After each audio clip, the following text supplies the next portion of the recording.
Selamat pagi dan salam sejahtera kepada Dr. Shanti dan rakan-rakan sekalian. Kumpulan kami hari ini membentangkan tentang tajuk kesan kemunculan negara China dan India sebagai kuasa baru ekonomi dunia. Nama saya Navinden anak lelaki Morgan. Nama saya Lingeshwari, anak perempuan Rajaratnam. Nama saya Deepti Nair, anak perempuan Prabhakaran. Kami daripada kumpulan RBT 1.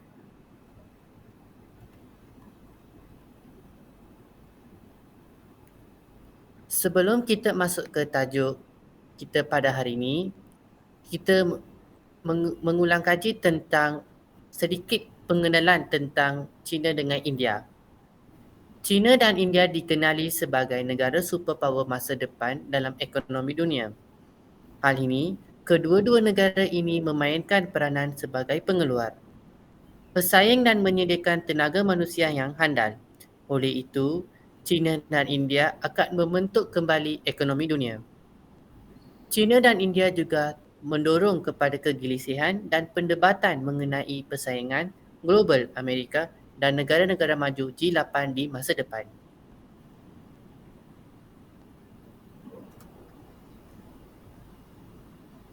Definisi kuasa baru ekonomi dunia iaitu keupayaan sesebuah negara untuk mengendali sistem kekayaan. Kuasa ialah daya atau kemampuan untuk melakukan atau mengerjakan sesuatu, iaitu keupayaan, kekuatan dan tenaga. Baru ialah belum tidak ada sebelumnya. Ekonomi pula sistem pengendalian sumber kekayaan iaitu dari segi kewangan, perindustrian dan perdagangan.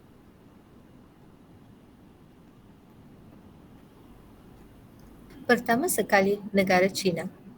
China mempunyai penduduk paling ramai di dunia. China juga mempunyai 18.59% daripada jumlah penduduk bumi. Negara ini telah mula berkembang pesat sejak zaman Deng Xiaoping pada tahun 1979 dengan menggunakan dasar pemerintahan pintu terbuka. Mari kita lihat tentang kebangkitan ekonomi China. Yang ini telah disokong oleh Parti Komunis China iaitu PKC. Kepimpinan China telah mereformasikan ekonominya pada tahun 1978. Yang ini telah mewujudkan sistem pasaran bebas. Pelaburan asing membawa masuk ke China dalam bentuk Foreign Direct Investment iaitu FDI. China merupakan negara FDI terbesar di dunia. Setiap pertumbuhan ekonomi China merupakan gelombang baru yang dikenali sebagai China Fever oleh perusahaan asing.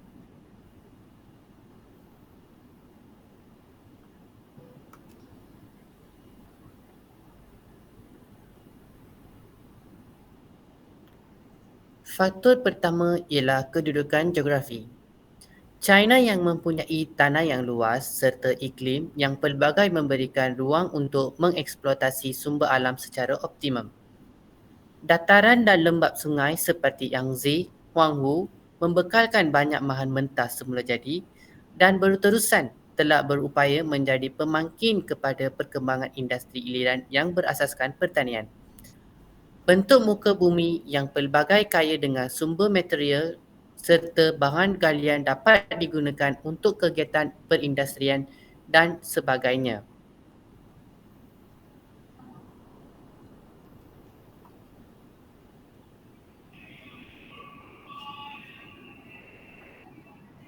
Yang seterusnya, kependudukan dan demografi. Tenaga buruh yang mencukupi telah menarik minat para pelabur asing untuk mendirikan kilang di China. Buruh yang banyak membolehkan syarikat-syarikat asing membayar upah yang rendah. Keadaan ini dapat meminimumkan kos buruh dan memaksimumkan keuntungan. Lantaran itu, syarikat-syarikat asing menutup atau mengecilkan operasi mereka di negara-negara lain dan memindahkan ke China.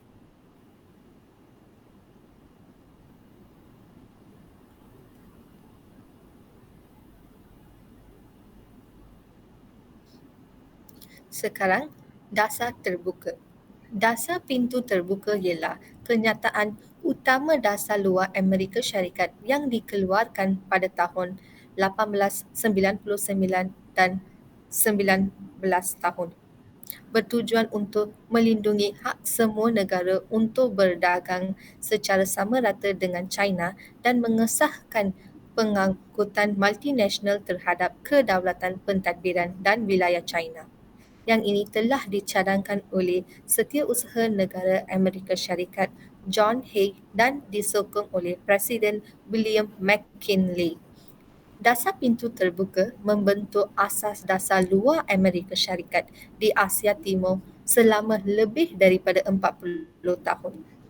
Pada Disember 1978, pemimpin baharu Republik Rakyat China Deng Xiaoping mengumumkan versi dasar pintu terbuka negara itu dengan membuka pintu tertutup secara rasmi kepada perniagaan asing. Semasa 1980-an, zon ekonomi khas Deng Xiaoping membenarkan pemodenan industri China yang diperlukan untuk menarik pelaburan asing. Antara 1978 dan 1989, China meningkatkan daripada ke-32 kepada ke-13 di dunia dalam jumlah ekspor secara kasar mengandangkan keseluruhan perdagangan dunianya. Menjeling 2010, Pertubuhan Perdagangan Dunia melaporkan bahawa China mempunyai 10.4% bahagian pasaran dunia dengan jualan ekspor barangan lebih daripada 1.5 trilion US dollar yang tertinggi di dunia. Pada tahun 2010, China mengatasi Amerika Syarikat sebagai negara perdagangan terbesar di dunia dengan jumlah import dan ekspor bernilai 4.16 US dollar trilion untuk tahun tersebut.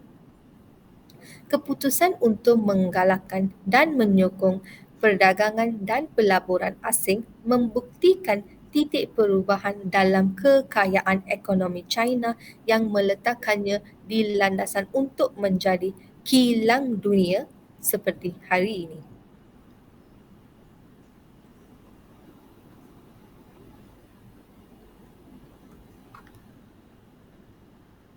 Seterusnya, perindustrian. Menurut bernama, prestasi sektor perindustrian dan teknologi maklumat China kekal kukuh hasil sumbangan rantai bekalan yang terjamin serta pemerkasaan transformasi dan inovasi. Menurut Kementerian Perindustrian dan Teknologi Maklumat, nilai tambah industri pembuatan berteknologi tinggi untuk 3 suku pertama 2021 meningkat 20.1% berbanding tempoh sama tahun lepas. Ekonomi domestik didorong oleh penggerak baharu termasuk kenderaan tenaga alternatif, robot perindustrian, peralatan perubatan dan sebagainya. Industri baru seperti data raya, realiti maya, peralatan sukan, pakaian, barangan kanak-kanak ditawarkan dengan harga yang murah. Hal ini telah menyebabkan lambakan secara besar-besaran barangan dari negara itu di pasaran dunia.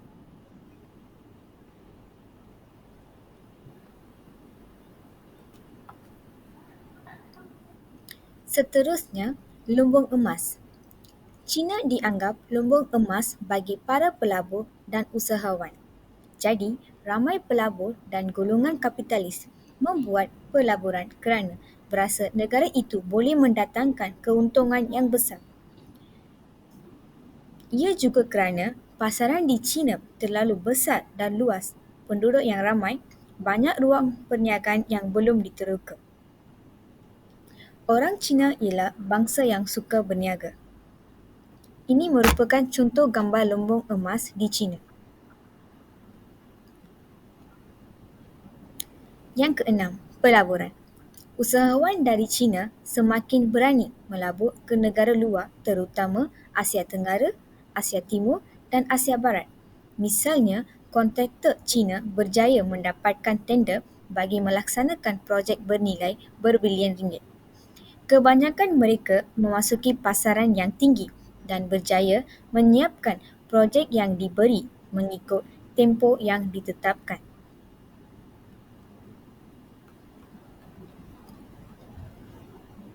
Seterusnya, negara India. India atau nama rasminya Republik India adalah negara yang terletak di Asia Selatan dan merangkumi kebanyakan anak benua India, merupakan negara kedua terpadat penduduk dan negara demokrasi dengan 1 bilion penduduk dan lebih 100 bahasa berlainan. Ekonomi India adalah ketiga terbesar di dunia dari segi parti kuasa beli.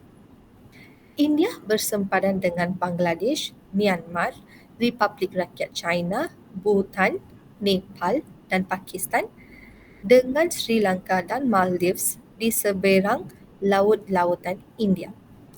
Bandar terbesar adalah Bombay di South West dan Kolkata di tepi Sungai Ganga.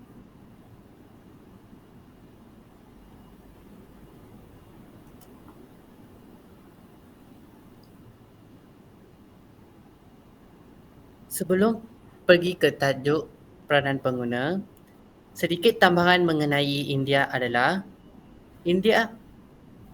perkembangan ekonomi India bermula pada tahun 1991 selepas tamat Perang Dingin.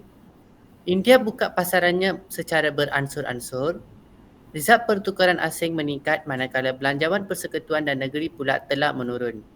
Penswastaan syarikat awam, pembukaan sektor tertentu kepada penyertaan syarikat swasta atau syarikat asing masih berterusan walaupun menghadapi perdebatan. Ekonomi India merupakan ekonomi ke-12 terbesar di dunia. Ia diukur dari segi pariti kuasi beli dan purchasing power parity. Selain itu, ekonomi di India dilengkapi tenaga kerja sebanyak 509.3 juta, iaitu daripada 60% pertanian, 28% dalam bidang perkhidmatan dan 12% dalam bidang perindustrian. Perindustrian utama di India adalah pembuatan kereta, simen dan barangan elektronik, iaitu ICT. Sumber alam semula jadi India pula arang, biji besi dan batu kapur. Faktor pertama di India ialah peranan pengguna. Masyarakat Cina telah melakukan pelbagai ekonominya. Begitu juga dengan India yang melakukan perubahan terutamanya bagi wanita muda. Selain daripada pengguna, Perikatan Progresif Baharu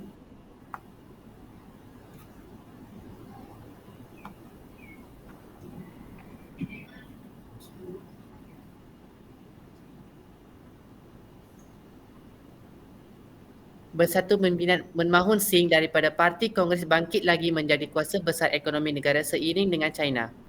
India telah menunjukkan usaha melalui dasar atau sikap untuk mencapai kejayaan ekonominya.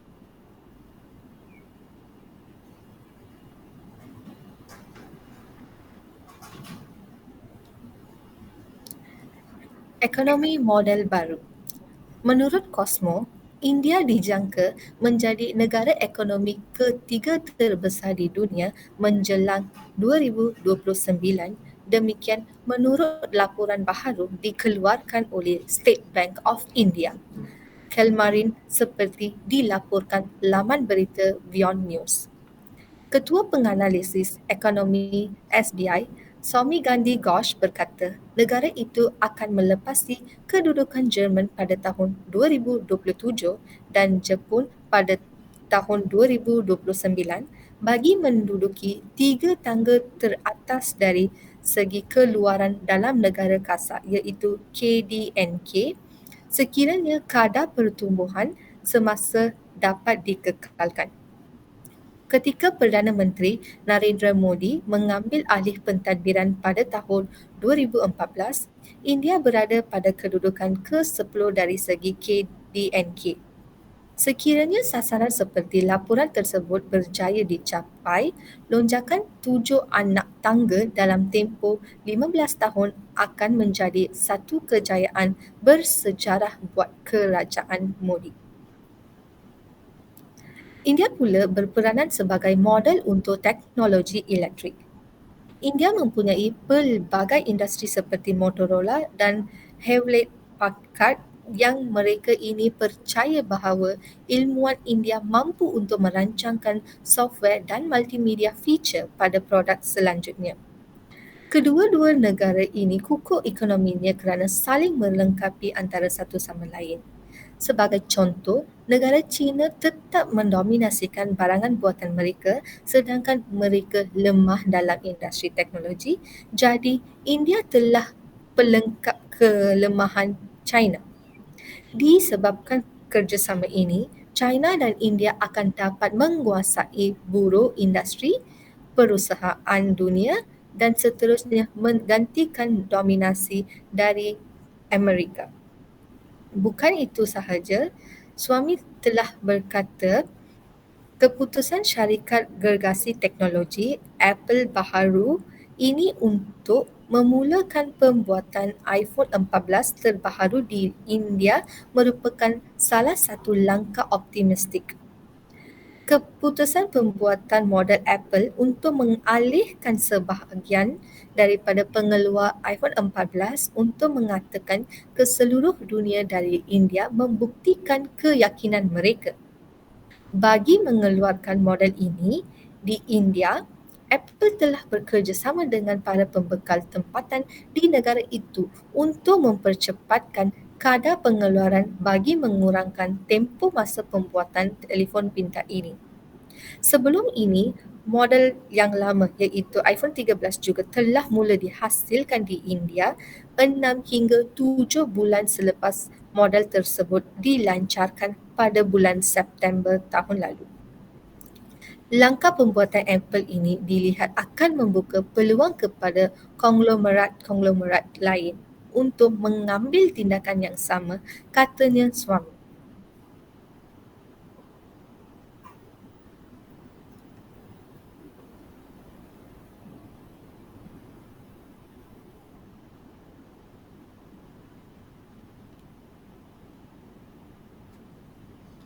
Yang ketiga, inovasi perdagangan dan teknologi. China tetap dapat menguasai teknologi dunia yang maju seperti telekomunikasi dan komputer gas meskipun tiada ahli genius di China. Selain itu, China juga berusaha mengimbangi kemajuan teknologi mereka tanpa perlu bergantung kepada negara lain. India pula sedang berusaha mengembangkan inovasi dalam teknologi iaitu salah satu pengembangan software yang dilakukan oleh Cerdik Pandai di India. Kesannya, hingga akhir 2006, India telah menghasilkan ratusan jurutera industri dan software. Dengan ini, masyarakat India berkembang dengan cepat dan ekonomi mereka meningkat.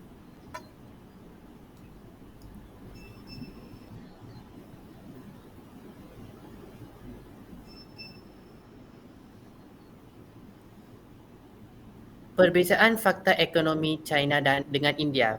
Yang pertama, ekspor. Di China, USD 1,577.93 bilion pada tahun 2010 dan India 3,121 anggaran 2013. Barangan yang diekspor. Di China, mesin elektrik termasuk kelengkapan pemprosesan data, pakaian, tekstil, besi dan keduli, kelengkapan optik serta perubatan. Di India, tekstil, barang kemas, hasil kejuruteraan dan perisan. Bukan itu sahaja. Rakan dagangan ekspor utama di negara China pula, Jepun, Hong Kong, Korea Selatan, Amerika Syarikat dan Jerman. Manakala di India pula, Amerika Syarikat, China, Emiria Arab Bersatu, United Kingdom dan Hong Kong. Selain itu, dari segi import pula, di negara China, USD 1,394.83 bilion pada tahun 2010, manakala di India pula 4,672 US dollar anggarannya pada tahun 2013.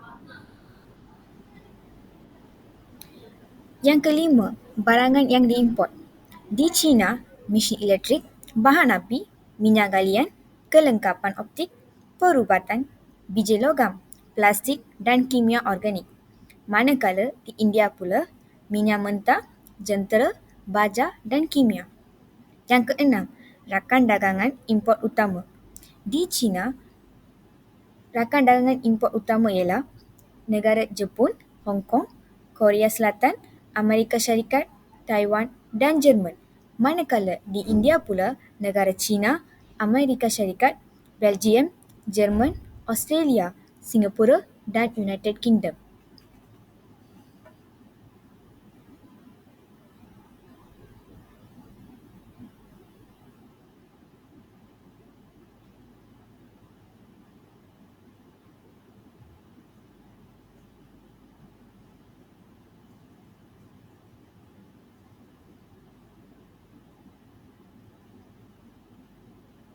Linggis tolong unmute.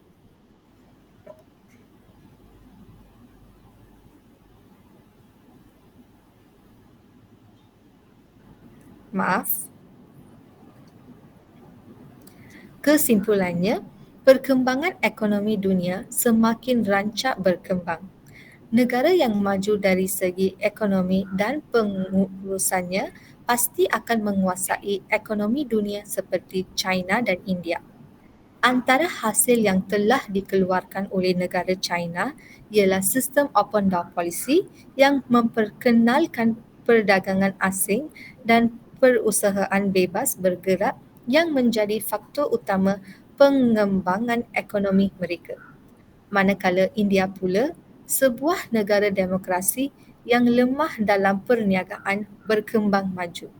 Berakhirnya Perang Dingin pada awal 1990, India mula bangkit dan mempromosikan bidang ekonominya serta maju dalam industri. Itu sahaja daripada kumpulan kami. Sekian, terima kasih. Terima kasih. Terima kasih.